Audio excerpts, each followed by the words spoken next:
Hello everyone. MLSU के MSc chemistry के first semester के प्रीवियस ईयर क्वेश्चंस और इम्पॉर्टेंट टॉपिक्स मैं आपके साथ यूनिट वाइज डिस्कस कर रही हूँ। इसमें मैंने आपको फर्स्ट यूनिट का वीडियो अपलोड कर दिया है। ये जो वीडियो है ये सेकंड यूनिट के इम्पॉर्टेंट टॉपिक्स के बारे में है। It is based upon previous year questions. तो पिछले 7 सालों के क्वेश्चंस को मैंने एक जगह पर लिख लिया है और हम उनको वन बाय वन देखेंगे एंड देन डिसाइड करेंगे कि कौन से टॉपिक्स इम्पॉर्टेंट हैं। पहला क्वेश्चन आप यूनिट सेकंड का देख पा रहे हो, कंप्लीट द फॉलोइंग रिएक्शंस। यहाँ पे आपको जो यूनिट सेकंड है उसके अंदर इंटरमीडिएट्स वाला जो टॉपिक है उससे रिलेटेड ये रिएक्शंस हैं, तो आप इसको देख सकते हो। The next question है state Curtin-Hammett principle with energy profile diagram। मेरे चैनल पर आपको बहुत सारे टॉपिक के वीडियोस भी मिल जाएंगे। अगर आपको किसी क्वेश्चन का आंसर ढूंढना है तो वो वीडियोस आप कंसल्ट कर सकते हैं, शायद आपको वहाँ हेल्प मिल जाए। होपफुली आपको वहाँ हेल्प मिलेगी। तो पहले हम क्वेश्चंस डिस्कस करेंगे। अगला क्वेश्चन है differentiate between primary and secondary isotopic effect with examples। अगला है write a note on crossover experiments। then next question, ये हम 2015-16 का पेपर डिस्कस कर रहे हैं।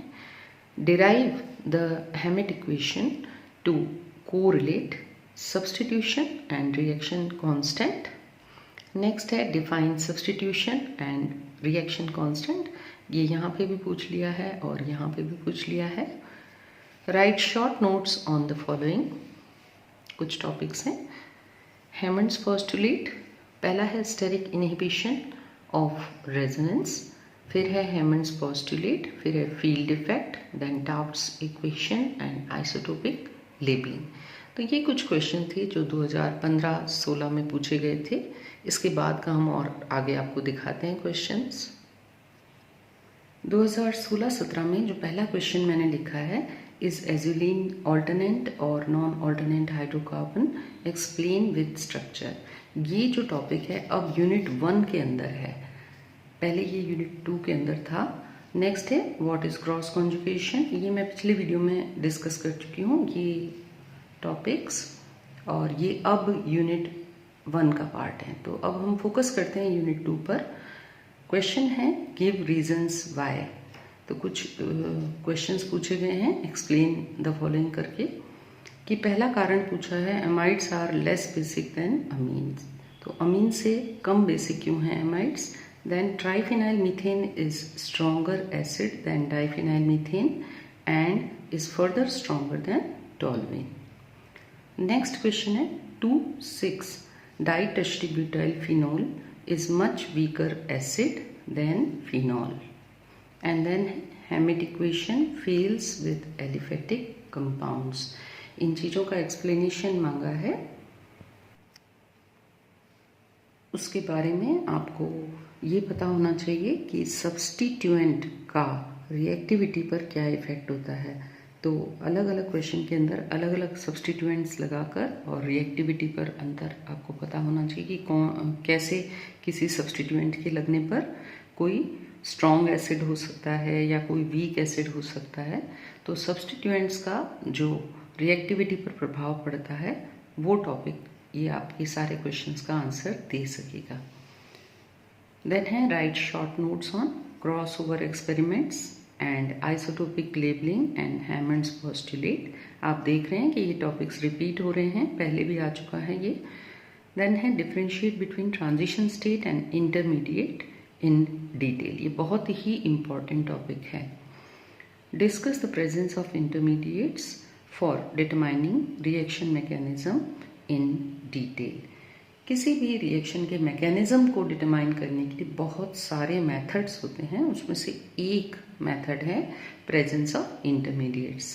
तो इस वीडियो के नीचे जो डिस्क्रिप्शन बॉक्स में मैं पीडीएफ नोट्स का जो पीडीएफ लिंक दूंगी, हालांकि वो पुराने नोट्स हैं काफ़ी, उनमें आपको ये मिल जाएगा topic.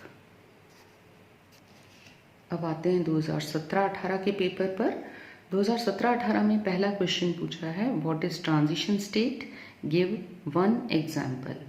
And then second question है, what is primary isotopic effect, give example. तो transition state and intermediate important है ही, और आइसोटोपिक इफेक्ट भी बहुत ही इंपॉर्टेंट टॉपिक है। अगला है, write short notes on cross over experiments and Curtin Hammett principle. Cross over experiments दोबारा पूछा गया है, आप देख सकते हो। और कर्टिन-हैमिट प्रिंसिपल जो है, इसका एक वीडियो मैंने ऑलरेडी शेयर कर रखा है, तो आपको समझना हो तो आप उस वीडियो से ये टॉपिक समझ सकते हैं। अगला क्वेश्चन है, explain kinetic versus thermodynamic control. इस पर भी मैंने एक वीडियो ऑलरेडी शेयर कर रखा है, आप उससे ये टॉपिक समझ सकते हैं। देन है, what are substitution and reaction constant, explain. Substitution और रिएक्शन कांस्टेंट जो है, ये आपको पीडीएफ नोट्स के अंदर मिल जाएगा। Write explanatory notes on steric inhibition to resonance, ये पहले भी आ चुका है। देन ट्रैपिंग, और फिर है टाफ्ट्स इक्वेशन। तो ट्रैपिंग जो है टॉपिक, वो उसके अंदर है, जब रिएक्शन मैकेनिज्म डिटरमाइन करते हैं तो बहुत सारे मेथड्स हैं, उनमें से एक मेथड है ट्रैपिंग। नेक्स्ट पेपर आपके सामने है 2018-19 का, जिसमें पहला क्वेश्चन है, give one reaction for trapping of carbene and नाइट्रीन। ये इंटरमीडिएट्स जो होते हैं, उनमें कार्बीन और नाइट्रीन भी इंटरमीडिएट हैं, तो इंटरमीडिएट्स वाले टॉपिक में ये आप पढ़ पाएंगे। How is primary isotopic effect different from secondary isotopic effect, ये आइसोटोपिक इफेक्ट वाले टॉपिक में आपको मिल जाएगा। Then write explanatory notes on Hammond's postulate and crossover experiment. Hammond's postulate and crossover experiment, very very important topic. Next है, explain the following. Why is triplet carbene more stable than singlet carbene? Triplet carbene और singlet carbene के बारे में भी आपको intermediates वाले topic के अंदर मिल जाएगा answer. Why singlet dichlorocarbene is more stable than carbene, and how are nitrines generated? Discuss their structure, stability and reactions. तो 6 प्रकार के जो इंटरमीडिएट्स होते हैं, उनके अंदर यहाँ नाइट्रीन और कार्बीन के बारे में पूछा है आपसे। नेक्स्ट क्वेश्चन है, what is Taft's equation, explain in detail. Next है, write a note on potential energy diagrams and isotopic labelling. Isotopic labelling again important topic है। नेक्स्ट पेपर है 2019 और 20 का। तो यूनिट सेकेंड में क्या क्या पूछा गया था, how kinetic and thermodynamic control of reactions are distinguished, give one example of each. ये जो टॉपिक है काइनेटिक एंड थर्मोडायनेमिक कंट्रोल, ये मेरे एक वीडियो में मैंने अच्छे से समझा रखा है, तो उसमें आपको इसका आंसर मिल जाएगा। Then give 2 examples of reactions involving nitrene intermediate. तो ये इंटरमीडिएट्स वाले में आपको आंसर मिल जाएगा।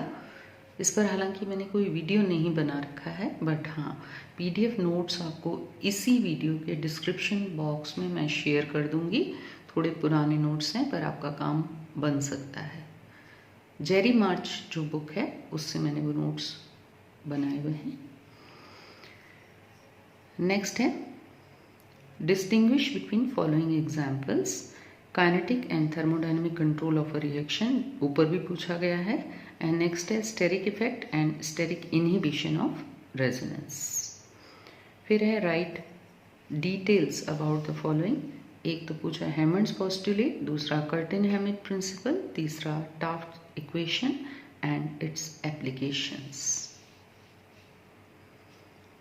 Write details about generation, structure, stabilities and reactivity of the following, that is carbanion, carbene and free radicals.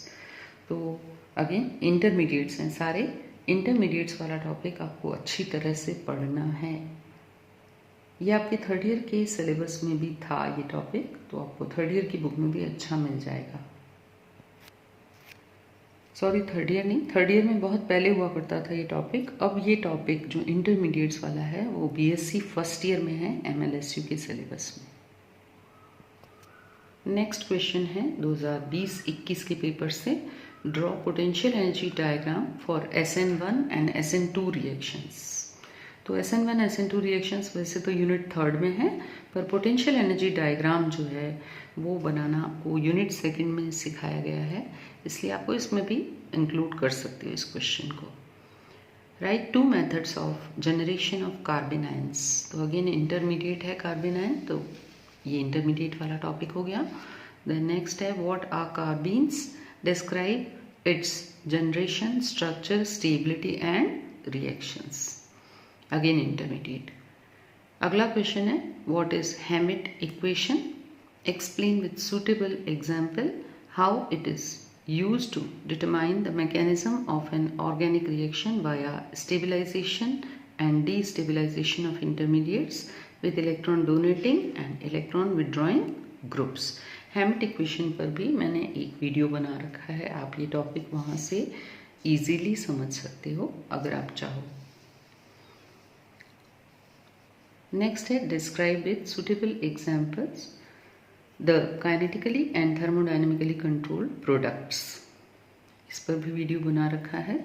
Right the products with mechanism and indicate the kinetic and thermodynamic product in the following reaction. तो इस reaction के अंदर आपको product बनाना है और फिर mechanism के बारे में बताना है और उसके काइनेटिक और थर्मोडाइनमिक प्रोडक्ट के बारे में बताना है। 2021-22 के पेपर में जो क्वेश्चंस पूछे गए वो हैं what is transition state and how it differs from intermediate. ये बार बार पूछा गया है प्रश्न, ट्रांजिशन स्टेट और इंटरमीडिएट में difference. Then give a method for generation of carbene, ये भी रिपीट हो रहा है कार्बीन के बारे में, carbene is very very important. Then define substitution constant, तो सब्स्टिट्यूशन कांस्टेंट और रिएक्शन कांस्टेंट भी आपको पढ़ना है। Write short note on the following, Curtin-Hammett principle and kinetic and thermodynamic control। इन दोनों पर मेरे वीडियोस अवेलेबल हैं, आप चाहें तो देख सकते हैं।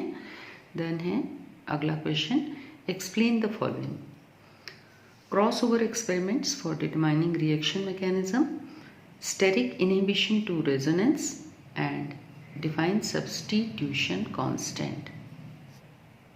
सो this is all about the questions जो हमने 2016 से लेकर 2022 तक यूनिट सेकंड में जितने भी क्वेश्चंस पूछे गए हैं वो हमने यहाँ पर रख दिए हैं आपके सामने। तो अब हम इनसे एक कंक्लूजन तो हम इजीली कंक्लूड कर सकते हैं कि कौन से टॉपिक्स जो हैं यूनिट सेकंड से इम्पॉर्टेंट हैं। पहला टॉपिक है इंटरमीडिएट्स। 6 इंटरमीडिएट्स वैसे तो इम्पॉर्टेंट हैं, पर सबसे ज़्यादा जो पूछा गया है वो है कार्बीन और नाइट्रीन के बारे में। तो इंटरमीडिएट्स कैसे बनते हैं, कैसे रिएक्ट करते हैं, उनका क्या स्ट्रक्चर है और उनकी स्टेबिलिटी, ये सब पढ़ना है। फिर ट्रांजिशन स्टेट वर्सेस इंटरमीडिएट, ये भी बार बार पूछा गया है। फिर है Curtin Hammett principle, then kinetic and thermodynamic control of reaction, फिर cross over experiments, then steric inhibition to resonance, then substitution constant और रिएक्शन कांस्टेंट क्या होता है। ये टॉपिक्स बार बार रिपीट किए गए हैं। इनमें से ज़्यादातर टॉपिक्स पर मैंने वीडियोस बना रखे हैं, अगर आपको देखने हो तो आप देख सकते हैं, अदरवाइज़ आप अपने आप भी इसको पढ़ सकते हैं। ये इम्पॉर्टेंट टॉपिक्स हैं और इसी वीडियो के डिस्क्रिप्शन बॉक्स में मैं PDF का लिंक भी शेयर कर दूँगी। All the best for your exams.